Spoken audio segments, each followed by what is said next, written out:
Silakan yang lain. Sama. Oh ya. Sama mana sama apa tadi? Saya biru sama. Ya. Saya moderator mau nanya. Ya silakan. Ini dulu. Dulu silakan. Saya ingin nanya, Ustaz, tadi itu menjelaskan bahwa bahasa itu merupakan produk budaya bahasanya. Sedangkan Al-Quran diturunkan dengan bahasa Arab. Yang saya ingin tanyakan, dalam menafsirkan Al-Quran, apakah harus diterjemahkan dan ditafsirkan dengan bahasa Arab yang diturunkan, atau dapat ditafsirkan dengan bahasa Arab yang sudah berkembang gitu? Kan bagaimanapun bahasa kan berkembang gitu. Ya. Jadi begini, ini ada dalam kitabnya Muhammad Al-Ghazali. Saya lupa judul bukunya itu, Muhammad Al-Ghazali itu. Quran kan turun waktu itu, ya kan? Bahasa Arab sekarang kan berbeda. Kalau kita ingin memahami Al-Quran, tafsir Al-Quran itu yang pertama kali kita harus pahami apa? Oh, mimi itu. Ini enggak mama, mau sama ini mama sih tuh, silakan mama. Gratis kok, nyantai gratis. Oh iya udah sama. Iya. Sama amu. Mama. Trauma. Iya sama mama saya. Karena sama mama saya katanya. Trauma sama ama. Oh ini loh hidupnya. Enggak apa-apa sama mama. Ini loh hidupnya. Serem ya mamanya, serem ya. Oh, kasih ya. Sama amu yang Sama kamu sama kamu. Baik. Bentar ya.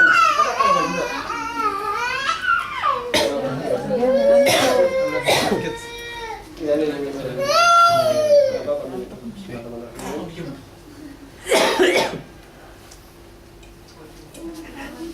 Pinjam kurangnya.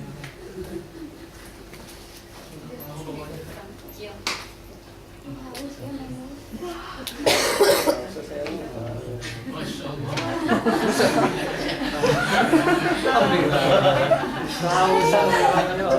Lagi.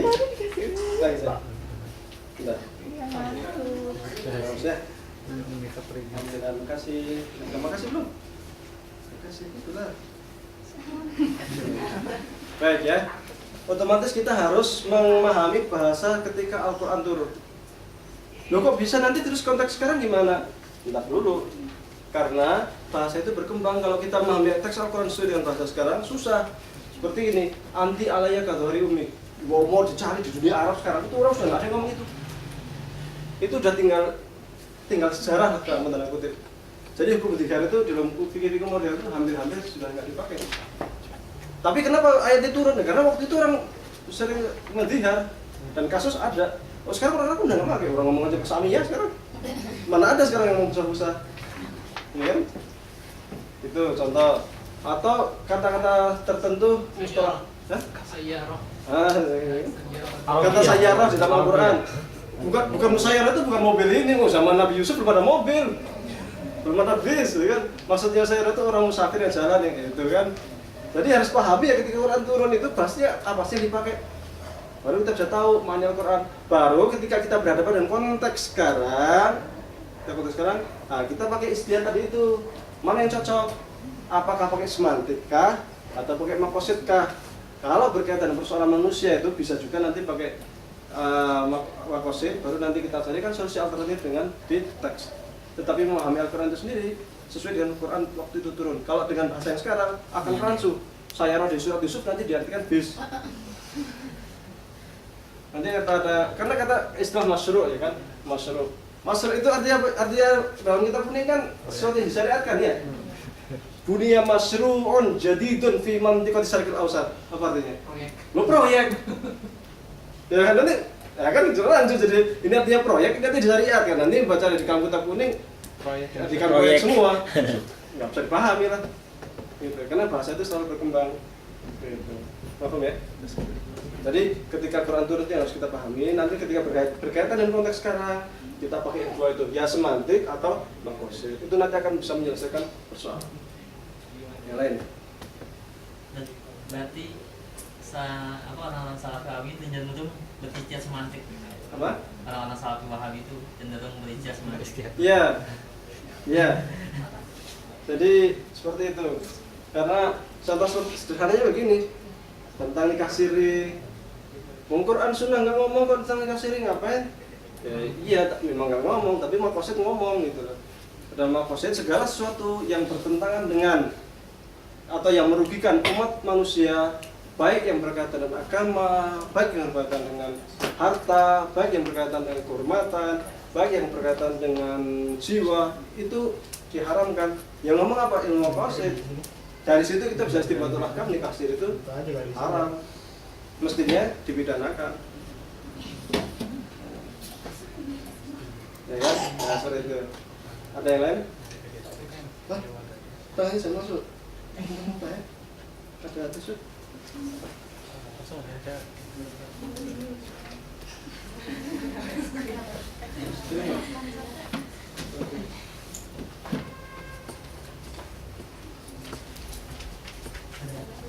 Nah, silakan ada yang lain.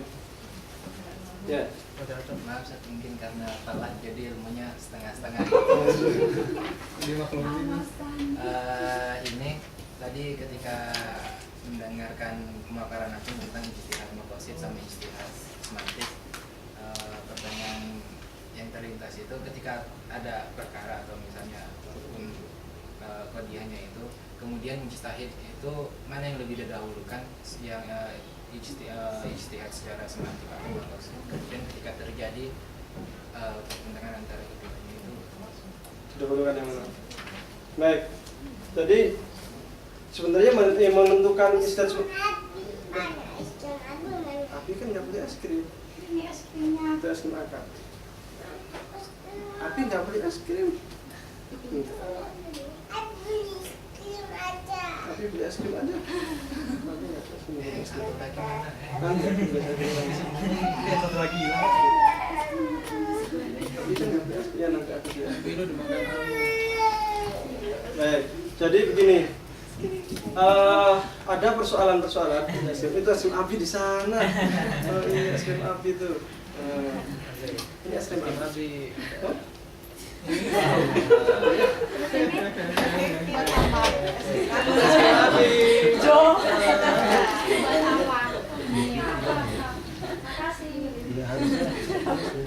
Hah? Persoalan yang akan menentukan bahwa kita menggunakan semantik atau maqasid itu adalah persoalan yang menentukan. Maksudnya begini, ketika kita bicara tentang sholat, puasa, haji itu kan, kita nggak bisa pakai maqasid itu. Yang kita pakai itu semantik. Tetapi nanti ketika berkaitan dengan, aduh sholat saya sakit, aduh saya ini, nah itu baru menggunakan maqasid. Jadi kondisi yang menentukan itu. Tapi ada tahu sholat wajib itu nggak bisa pakai maqasid. Tahu puasa wajib itu nggak bisa pakai maqasid. Itu pakai semantik. Karena ayat Qur'annya mengatakan aqimus sholat. Aqim itu fi'il amr. Wal amru yufitu wujub illa idza sarafatu qarinatun. Itu nggak bisa pakai maqasid. Nah, tapi ketika sudah mengatakan, aduh saya udah tua nggak bisa puasa, ini bagian pakai maqasid, ya kan? Di sini ketika kita sering berinteraksi dengan teks Al-Quran atau sering berinteraksi dengan ilmu maqasid dan ilmu semantik, kita akan tahu kapan kita pakai ini, kapan kita pakai ini. Jadi itu adalah kebiasaan kita di dalam berinteraksi dengan persoalan dan penguasaan kita terhadap ilmu semantik atau ilmu maqasid. Nanti kita akan tahu kapan kita pakai ini, kapan kita pakai ini. Rogernya yang ini atau ini tergantung. Nah, tergantung kondisi tadi itu. Oke, bisa dipahami ya? Ada lagi? Langsung udah tuh. Pak, dikit Pak. Dulu, nanya ya. Tadi kan kalau tadi kan antum di awal mengatakan kita belum terlalu paham gitu kan masalah apa yang ada dalam ilmu dalam Islam sendiri. Kalau yang di Barat itu kan yang dengan terang tentang hermeneutika gitu Pak ya. Berarti kalau hermeneutika itu kan satu. Artinya namanya itu kan ilmu apa namanya? Hermeneutika itu namanya satu tapi matanya banyak. Iya, di sebelah ilmu hermeneutika seperti itu Pak. Berarti ketika yang ada dalam ini juga saya juga baru tahu. Berarti kita untuk dalam memahami mana-mana dari lafaz Quran itu harus disimpangkan dari dua itu tadi gitu kan. Dari ilmu semantik dan ijtihad semantik dan ijtihad maqasid. Iya. Jadi dua-duanya itu harus kita Kuasai. untuk menghubungi. Jadi nggak kalau cuma satu jadi malah tambah rancu gitu Pak. Ya. Harus dua-duanya kita pakai. Ya, benar. Kalau kita terlalu semantik, kita sangat literal, dikit-dikit Quran ngomong gini, dikit-dikit Quran ngomong gini. Aja yang terkorbankan konteks. Tapi kalau kita hanya pakai maqasid, oh konteksnya ngomong gini, konteks ngomong dikit, konteks ngomong gini, teks jadi korban. Hanya semuanya pakai yang apa alasannya sebenarnya konteks kayak waris, kayak bahkan ada yang sangat liberal sekali, semantik tapi kebablasan ada juga. Contoh kata-kata sholat, as-sholat itu kata dalam ilmu sholat kan tadi doa. Nah kalau kita pakai semantik murni, ya setelah kita doa itu sholat. Padahal di dalam ilmu semantik juga itu kan ada namanya makna biasa, makna hakiki, ada namanya makna istilahi. Makna istilahi itu sebuah lafal atau kata yang secara arti bahasa seperti ini, tetapi secara arti istilah seperti ini, dan yang dipakai adalah arti istilah. Seperti sholat itu arti bahasa kan doa, tapi yang dipakai bukan doa, yang dipakai adalah makna istilahi itu. Apa makna istilahinya? Sholat adalah sesuatu yang dimulai dengan takbiratul ihram dan diakhiri dengan salam dengan niat tertentu. Sama dengan puasa al-imsak, tapi maksudnya bukan al-imsak, maksudnya itu ya kita nahan lapar haus dari terbit fajar sampai terbenam matahari dengan niat, ya kan seperti itu. Ya. Ada lagi? Silakan. Silakan. Yang lain. Silakan moderator. Silakan. Silakan. Sila. Giliran saya. Silakan. Tadi kan setelah kita mendengar pemaparan antum, kesimpulan saya ternyata ijtihad semantik ini, ilmu dilalah ini kan sangat kaya sekali, banyak faktor-faktor pendukung dan banyak cabang-cabang ya, seperti banyak yang melengkapinya. Jadi Ada yang mau ngajak cara-cara? bukan. Kayaknya paling kalem sama ente kan. Yang di setengah seperempat tuh ilmunya. Yang Ini paling duitnya ini nih. paling cepat nyusul. Jangan hilang juga. Dek, jangan nih. Hati-hati ama agak nyerempin maklum. Jangan dibawa pulang. Jangan dijual. Ya. Kalau boleh saya katakan bahwa sebenarnya ilmu ini sudah sangat tua sekali ya, lebih tua daripada ilmu pengetahuan di barat sana. Saya boleh Yeah. bilang mereka ilmu ini mungkin lebih dulu lahir daripada hermeneutikanya barat. Oh iya benar. Karena tradisi fikih dan usul fikih itu kan sudah mulai dari abad pertama Hijriah ya, abad Hijriah lebih sedikit seperti itu. Nah, yang mengganggu saya, kenapa justru ilmu yang sematang ini, yang sudah sekomprehensif ini, yang sudah teruji seperti ini itu malah oleh cendekiawan muda muslim sekarang justru seperti ditinggalkan atau dilupakan. Kenapa malah mereka itu lebih getol dalam mencuatkan atau memakai metode-metode barat yang jelas tidak sesuai bila diterapkan dalam kajian keislaman. Ini sebenarnya keterputusan informasinya, keterputusan mata rantainya di mana? Ada dua hal. Yang pertama, Indonesia atau dunia Islam pada umumnya itu fikih oriented. Kita belajar usul fikih. Benar, kita di mana pondok itu semua diajarin usul fikih. Tetapi di dalam realita ijtihad kita itu tidak diajarkan menggunakan ilmu usul fikih ini. Kita hanya pendapat ulama ini gini. Pakai udah fikih aja. Sehingga usul fikih itu terlupakan itu. Jadi kita tuh nggak tahu kalau kita tuh punya metodologi seperti ini. Fikih oriented. Makanya kita semestinya bukan fikih oriented saja, tapi kita juga harus berusaha usul fikih oriented. Sehingga produk-produk hukum itu benar-benar muncul dari usul fikih. Meskipun akibatnya kadang kita akan dianggap liberal dan bertentangan dengan mainstream masyarakat pada umumnya. Kok bisa? Ya bisa, karena kita belajar usul fikih itu kita tidak hanya belajar ijtihad, tapi kita belajar konteks. Kitab kuning itu nulisnya di mana? Belum tentu di Indonesia sama konteksnya. Maslahatnya belum tentu sama. Hukumnya pasti akan berbeda. Ya kan?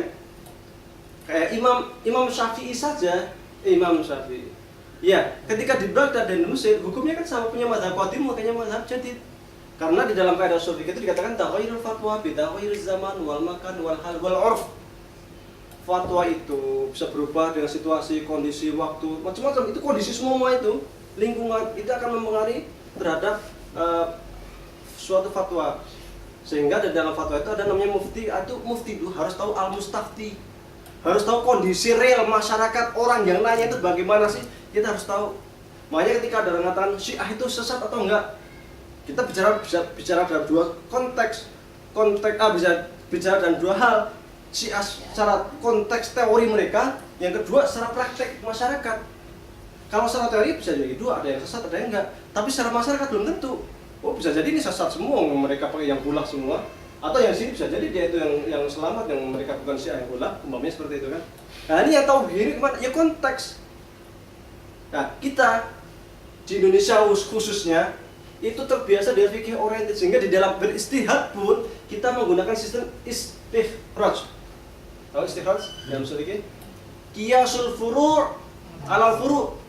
Jadi kan kita kuning sudah ada semua tuh gini, tinggal sampai sekarang dikiaskan aja kalau dia ini berapa furu'. Meskipun istikhraj juga persoalannya juga solusi bisa terpecahkan, tapi ketika kita hanya fikih oriented, akibatnya seperti itu. Nanti rokok hukumnya apa? Rokok di kata kuning nggak ada, ulama sebagian mengatakan sisa itu halal. Akhirnya sisa itu dinisbatkan ke rokok. Jadi sisa juga rokok juga halal dong, karena waktu itu sudah ada sisa. Dan ulama-ulama banyak yang membolehkan, paling banter memakruhkan. Padahal secara kedokteran modern itu semua mengatakan bahwa rokok itu madorot. Nah kan seperti itu. Karena kita fikih oriented, ini rokok itu hanya diistikhrajkan ke sisa, kemudian kita ikut pendapat ulama terdahulu, padahal pendapat ulama terdahulu itu penelitian kedokterannya belum semaju sekarang. Ikutin aja. Ya seperti itulah kita. Itu yang pertama. Dari fikih oriented. Yang kedua, kita itu punya metodologi, tetapi kita tidak tahu fungsi. Ibarat kita punya pisau, saya kasih pisau gitu. Tapi nggak tahu pisau itu apa, karena nggak pernah diajari. Ini pisau, ini gunanya untuk ngiris caranya begini, motong-motong caranya begini, diajarin dong gitu kan. Kita nggak cuma dikasih pisau, udah setelah itu bebas. Sehingga ketika muncul metodologi barat modern yang dia itu pakai silat kecil, ada silat bisa untuk ini, bisa untuk motong, bagus banget. Padahal kita dikasih pisau lebih keren banyak kan. Tapi nggak tahu ada orang bawa silat itu, keren, bagus, bisa untuk motong ini. Nah, itu kelemahan. Kita belajar usul fikih itu sayangnya itu hanya untuk sekedar pengetahuan saja, tetapi tidak dilatih usul fikih itu untuk apa, gunanya apa, bahwa di dalam usul fikih itu ada namanya kajian teks, bahwa dalam usul fikih itu ada namanya kajian konteks, bahwa dalam usul fikih itu nanti ada namanya lawaih, ada namanya muqaddimah, ada namanya istihad, ada namanya macam-macam. Kita nggak nyadar gitu, tidak diajarkan proses dialektika menghadapi persoalan umat seperti ini. Ini akibatnya ketika muncul metodologi barat modern, kita langsung wah. Padahal dari usul fikih ini kita lihat produk fikihnya udah luar biasa banyaknya, jutaan buku fikih untuk menyelesaikan persoalan umat dengan usul fikih itu luar biasa. Cuman apakah usul fikih ini sempurna? Tentu nggak sempurna, karena ini juga buatan manusia, masih harus ada yang tasdid itu lumrah, dan itu kayak Wardawi, kayak ini itu ada namanya ide-ide untuk tasdid fi usul fiqh, itu ada di dalam buku saya yang kedua. Lanjut. Ada lagi saya kan. Ngomong yang ke tasdid yang antum sebutkan hubungan pas. Jadi sampai ada fenomena sampai ada gerakan ya, atau apapun untuk tasdid usul fikih. Yang Anda pahami di situ bahasanya tugas daripada usul fikih dan pembahasannya sudah selesai, sehingga dikatakan mau kemana lagi kah arah usul fikih ini kajiannya seperti itu, sehingga muncul berikutnya tajdid karena dikatakan sudah selesai itu. Apakah benar? Ini kita lihat, pertama tasdid, kedua apa yang harus ditajdid. Coba Anda lihat, Anda baca kitab kuning. Di kitab kuning itu nggak ada titik, nggak ada koma, nggak ada paragraf, nggak ada daftar isi. Itu perlu ditajdid nggak biar kita memahami bacanya enak? Perlu. Oh kasih daftar isi, makanya ada tahqiq, kasih paragraf, kasih ini, kan jadi enak tuh. Itu juga bagian dari tajdid. Tajdid dari sisi susunan. Yang kedua, kalau kita baca kitab kuning kok bahasanya klasik banget, susah ya. Orang contoh-contohnya juga bukan pakai kilo, tapi pakai kirot. Itu juga nggak dipakai kirot itu sekarang. Kita terus kan pakai gram, kilo, apa gitu kan. Panjangnya juga kalau di kitab kuning pakai depa, ya kan? 1 hasta. Semua sekarang tuh pakai meter, pakai kilometer. Apa kita masih harus menggunakan kata-kata itu? Nggak bisa. Ini harus tajdid. Pakai bahasa-bahasa sekarang. Nah inilah, jadi ada hal yang perlu ditajdid. Sama Abi ya. ada hal yang tidak perlu ditasdid. Yang kalau kita melihat sejarah daripada perkembangan usul fikih itu tidak muncul langsung sekarang jadi usul fikih lengkap, enggak. Imam Syafi'i mungkin masih dalam ilmu dilalah tapi belum ada ilmu kalam. Nanti Mu'tazilah masukkan ilmu kalam, nanti Imam Haramain mulai masukkan ilmu maqasid sedikit.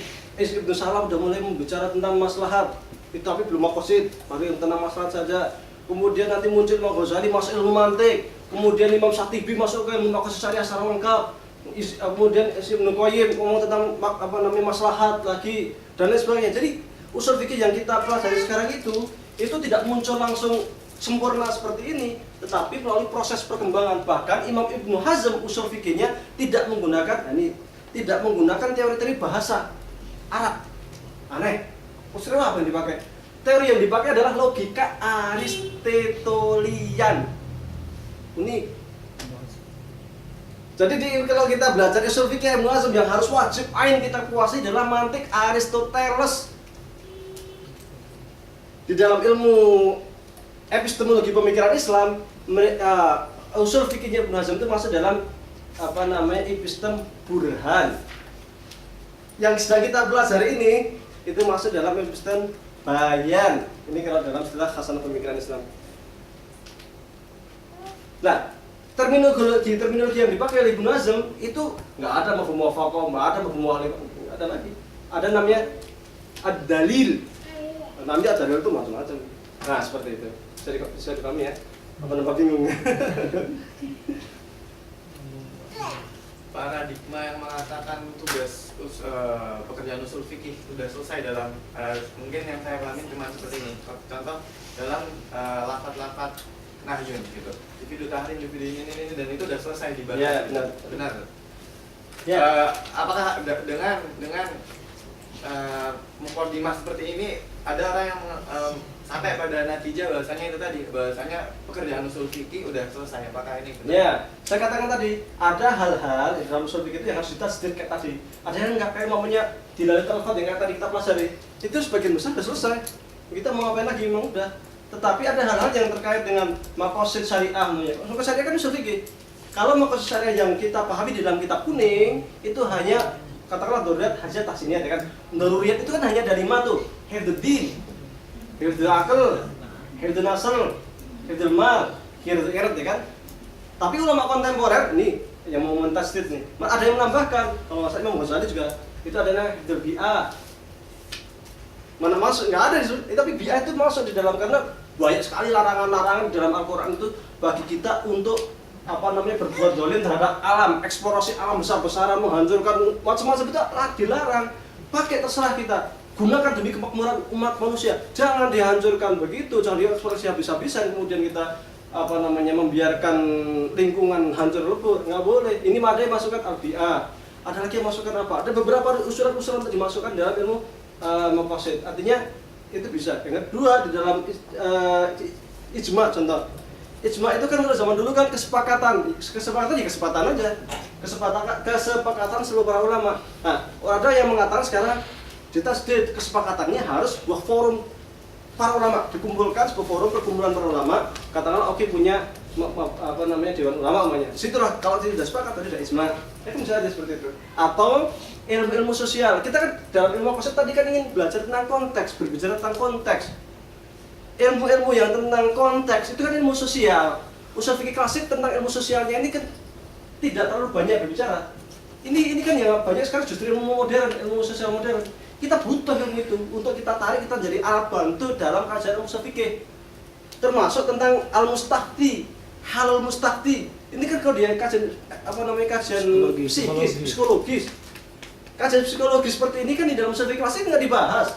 Ini otomatis, inilah tasdid itu tetap terus kita lakukan seperti itu. Lanjut, yang lain? Jadi Ya silakan. Itu dulu. masih nyambung aja sih. Ya silakan Jadi, ngomong dulu Pak. sekarang ini kan perkembangan ilmu sosial di barat kan luar biasa gitu kayak yang bahas tentang teks maupun konteks. Artinya boleh gitu kita ngambil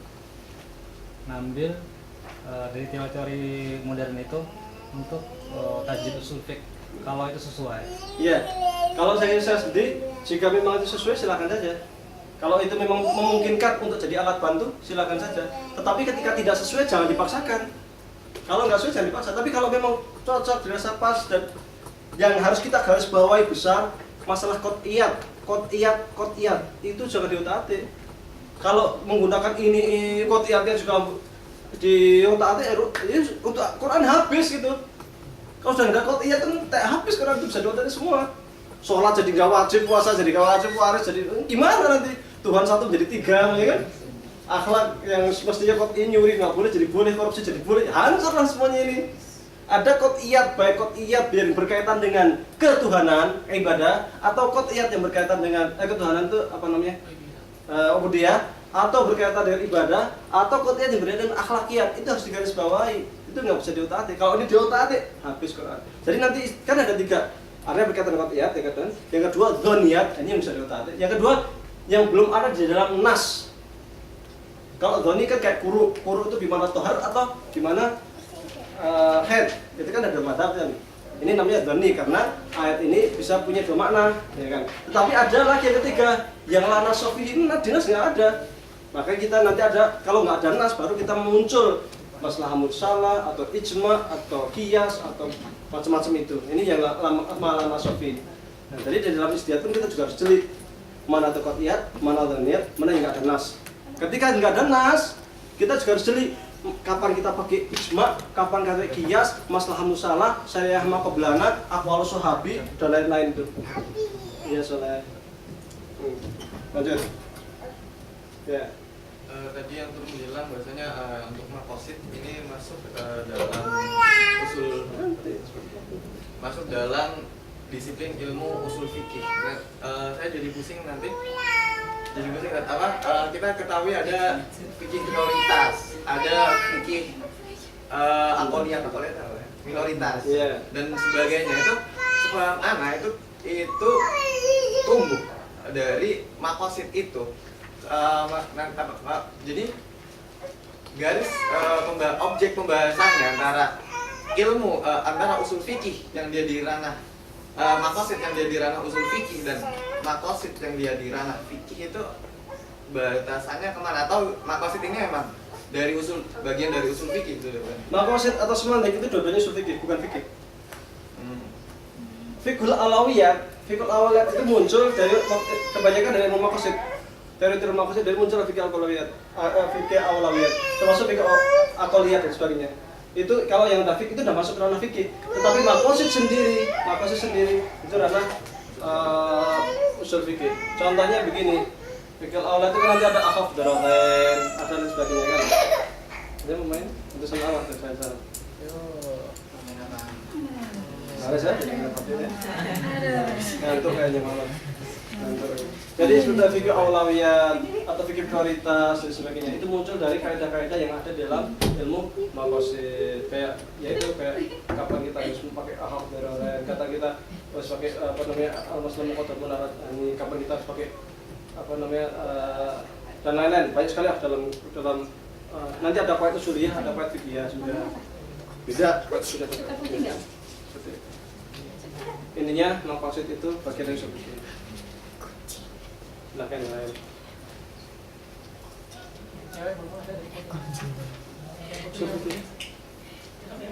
Konten syariah.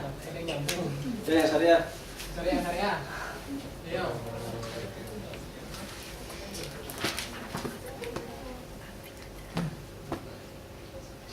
Ada lagi? Silakan.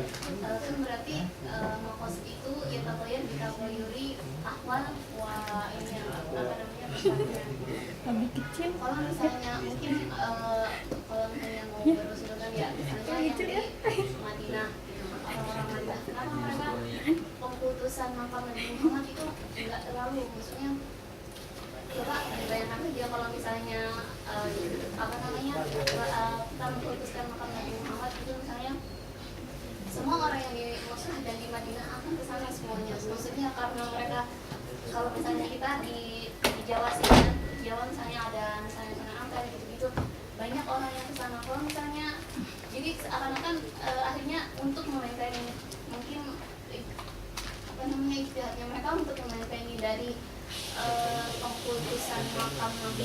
Akhirnya mereka ya tasyadunya nggak boleh terlalu ini gitu. Makanya itu akhirnya kita yang di sini seperti pahnya berarti salah gitu. Padahal itu nggak, kembalinya ke maqasid di ahwalnya mereka gitu kan. Ya, aku. Jadi begini, kaitan dengan putus ahli kubur. Ini masuk ke ranah apa ini? Apakah masuk ke ranah fikih? Apakah masalah kita? Kita yang wajib kita sembah itu hanya Allah yang pertama. Yang kedua, baik nabi, baik sahabat itu harus kita hormati. Wajib kita hormati. Tetapi memutuskan sampai bahkan orang nangis sampai macam-macam itu kan niyahah kan nggak boleh. Orang meninggal sampai niyahah itu nggak boleh juga gitu. Hormat itu wajib, tetapi memutuskan. Saya kadang mengkritik beberapa dia yang sampai ketika dia minum itu, dia selesai minum itu rebutan air minumnya itu karena barokah memutuskan kan gitu. Nah ini pembahasannya secara kita apakah boleh atau enggak? Ya janganlah seperti itu, kalau saya tidak bisa seperti itu. Dia manusia. Kalau dia kena batu, kenapa dia punya penyakit ini? Kena semua itu nanti jamaahnya. Ya kan? Bukan barokah, tapi bisa semua. Enggak ya kayak gitu. Nah, ini jangan sampai seperti itu. Ini tidak berkenan. Nanti ada di dalam kitab Al-Iqtisad karya Imam Syafi'i.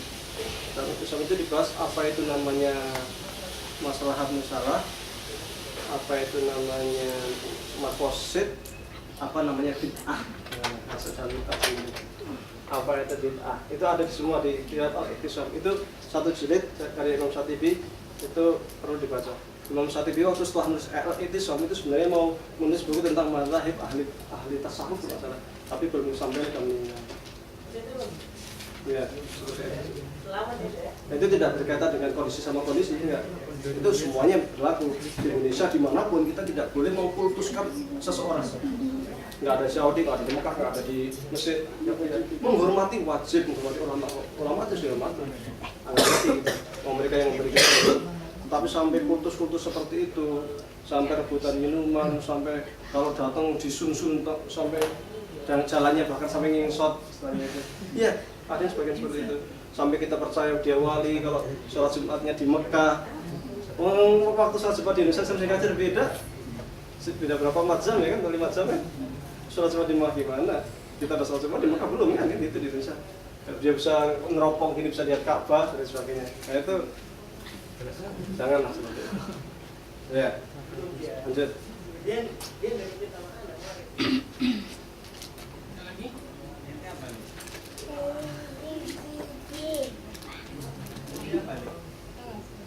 Masih ada? Kalau yang tertarik sama buku ini sudah habis, saya nanti kalau ada yang bisa cetak ulang, insya Allah. Kita ulang lagi, Pak. Iya. Yang tertarik? Mencoba. Tidak konkret. Saya kasih dengan pendapatnya Bapak saya. Ada lagi? Kalau udah, berarti udah 2 jam kita. Silakan saya mengikuti moderator. Mau ditutup silakan. Kalau begitu sebelum ditutup kami ingin mendengar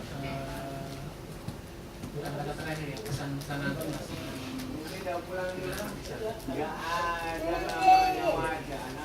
Jadi begini. Intinya kita harus baca. Karena saat ini kita itu telah terkontaminasi oleh hal-hal yang seperti itu instan. Maunya itu udah jahit, udah siap saji, Indomie kan saji ya. Apa minum yang intinya kita semua yang instan. Padahal belajar kita di sini, kalau orang Indonesia orang awam silakan lah ngomong instan. Tapi bagi kita sini itu tidak bisa seperti itu. Kita di sini tafaqquh fiddin. Yang harus kita kuasai ya metodologi itu. Metodologi itu apa? Ya kalau yang ditafsir ya silakan kuasai tafsir, yang di sana ya silakan kuasai usul fikih kan gitu. Ulama hadis ya ulama hadis kita kuasai. Syukur-syukur karena di dalam khasanah pemikiran Islam itu ada 3 epistem. Ini yang saya tambah tadi itu. Ada 3 epistem itu. Syukur-syukur 3 epistem itu Anda kuasai semuanya. Apa itu 3 epistem itu? Pertama adalah burhan, kedua adalah bayan, Ketiga adalah irfan. Irfan. Bayan berarti Anda harus kuasai nahwu, sorof, balaghah, berarti bayan, ma'ani, terus bahasa itu. Burhan berarti teori-teori logika Aristotelian bahasa itu. Irfan berarti teori-teori yang terkait dengan thariqat, ahwal, makomat, kemudian mazhabnya bagaimana, ulul, kemudian wahdatul wujud dan sebagainya itu. Anda harus tahu itu.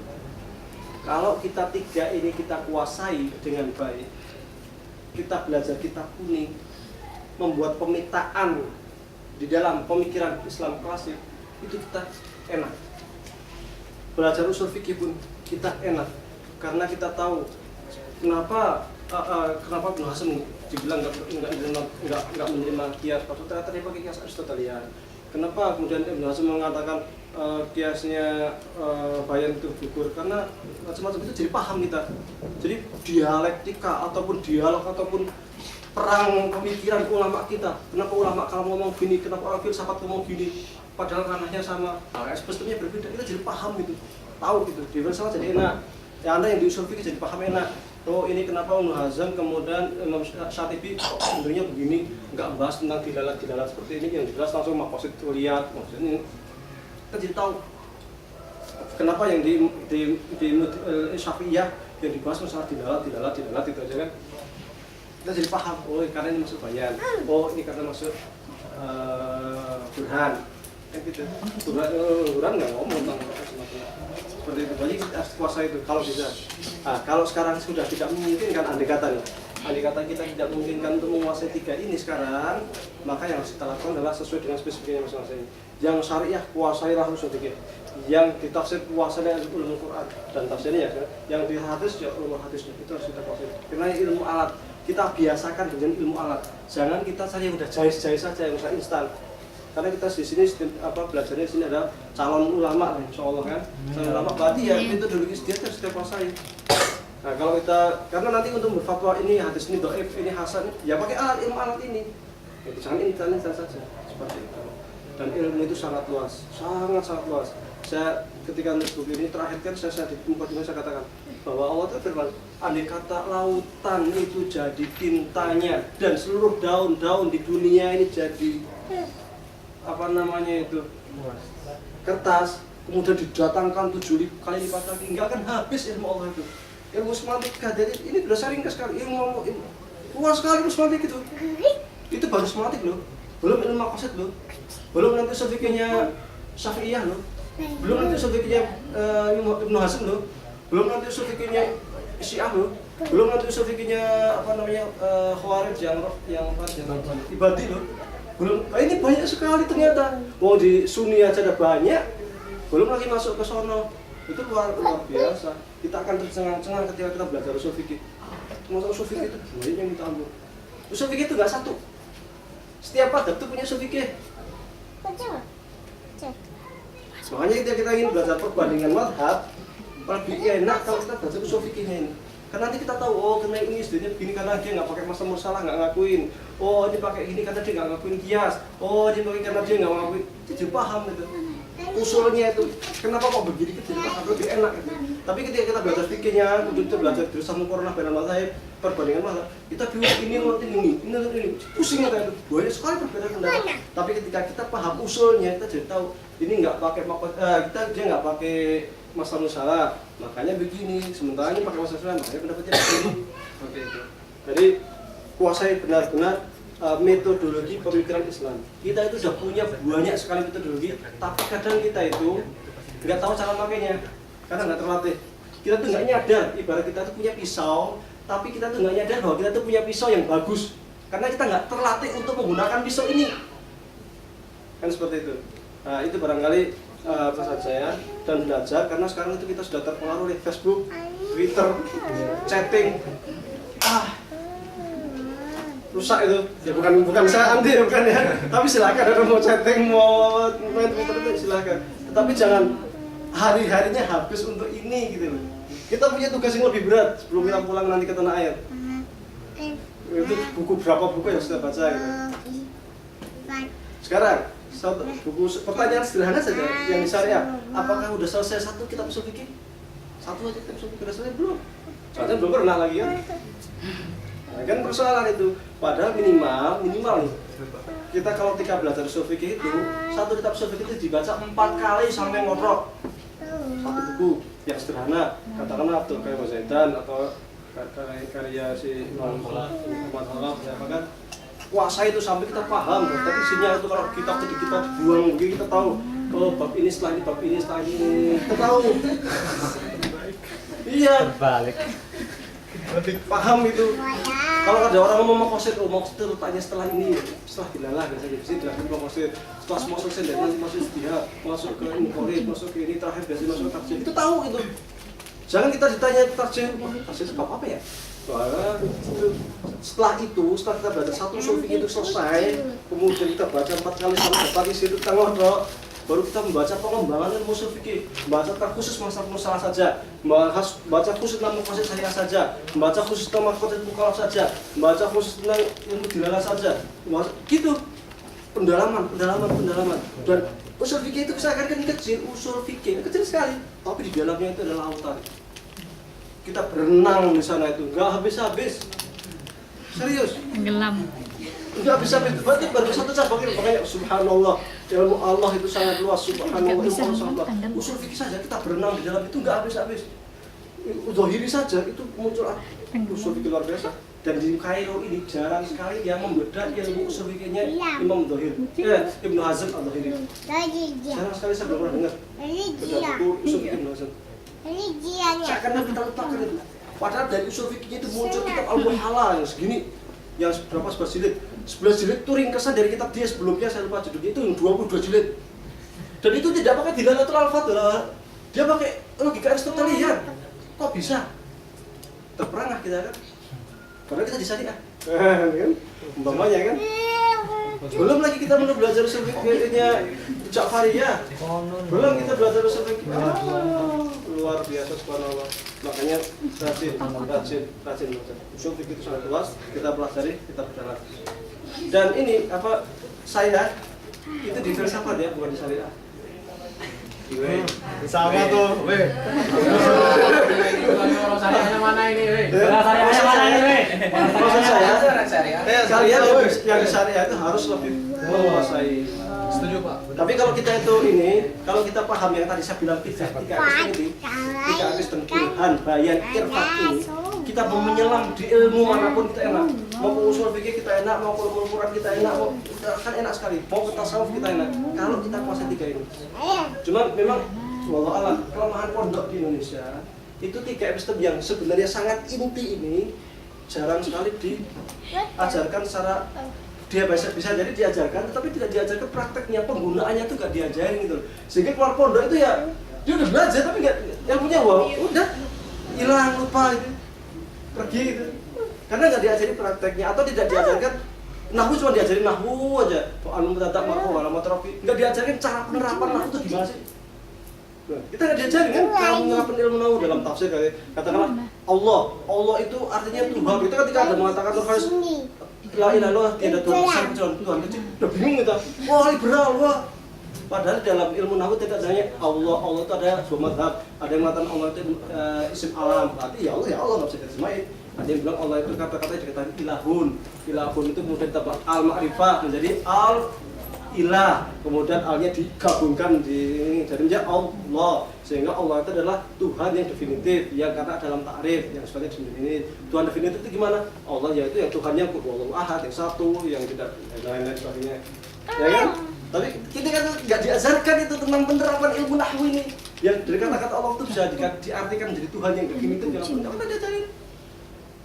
Atau kata-kata kemudian wal asri innal insana lafi khusr, innal insan, inna itu tahu apa namanya fungsi apa, tansibul isma atau khabar kan, al insan itu mufrad, tapi sesungguhnya satu manusia doang yang rugi. satu manusia ada yang rugi dalam keadaan rugi. Oh enggak, karena ada al itu apa? Istighraq. Istighraq itu maksudnya apa? Berarti menyeluruh. Artinya insan itu mufrad bimana al-kul. Nah, ini kita nggak diajarin hal yang seperti ini. Sehingga inal insan harus menggunakan mufrad itu bimana al-jam, bimana al-kul. Ai inna jami al-insani tapi usrin. Nah, ini tidak diajari. Dan nahu hanya dijadikan sebagai alat muta'ati rafa, marfu, bas. Ini kan persoalan termasuk ilmu balaghah. Jarang diajarkan penerapan secara praktis dalam, karena konteks kita kan kasih Al-Quran Sunnah, ya harus terapkan ke sana langsung gitu. Nah, seperti itu barangkali kalam terakhir dari saya. Kurang lebih mohon maaf. Assalamualaikum warahmatullahi wabarakatuh.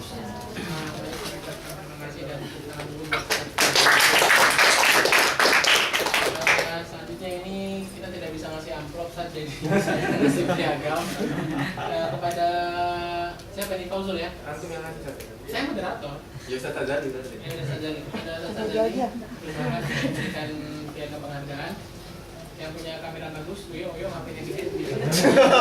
Siapkan kameranya. Ini aja.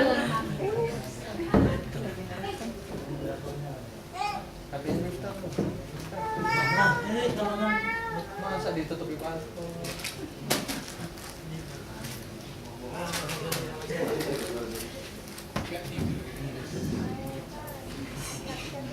Diwakili oleh saudari Mana? Sebentar. Pak Jali nggak ada ya? lagi dia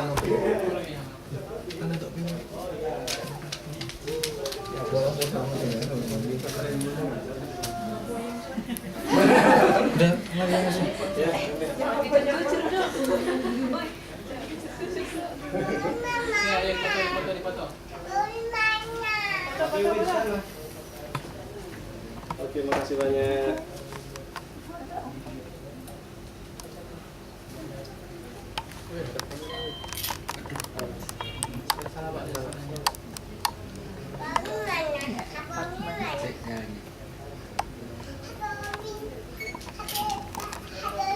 Salah Pak.